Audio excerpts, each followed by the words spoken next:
សួស្តីបងប្អូនទាំងអស់គ្នាថ្ងៃនេះខ្ញុំប្រាប់ពីកន្លឹះដែលធ្វើឲ្យផុសវីដេអូក្នុង TikTok ឲ្យបានច្បាស់ល្អបងប្អូនទី1បងប្អូនកុំផុសវីដេអូ 4K បងប្អូនថតនឹងទូរស័ព្ទឬក៏ថតនឹងកាមេរ៉ាអីក៏ដោយបងប្អូនយកទៅកាត់នឹង CapCut ក៏ដូចជាកម្មវិធីផ្សេងៗដែលបងប្អូនចេះកាត់តបានបងប្អូនអាប់ឡូតទៅ18ឬក៏25 frame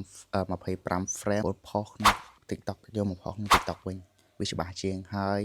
លក្ខណៈផុសជាមួយក្នុង TikTok បងប្អូនកុំភ្លេចចុចទៅផុសកន្លែង TikTok ហើយបងប្អូន scroll ចុះមកក្រោមហើយបងប្អូនចុចកន្លែងដែល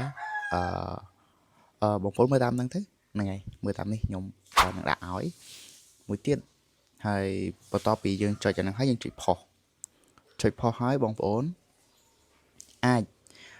ទុកវាប្រហែលជាទុក2ទៅ3នាទីឲ្យវាចប់បាទឲ្យវា download ឲ្យវា upload ចប់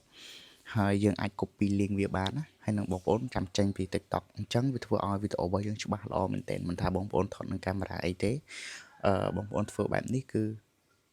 ពិតជាបានវីដេអូច្បាស់ល្អមែនទែនបងប្អូនបាទអរគុណបាយបាយ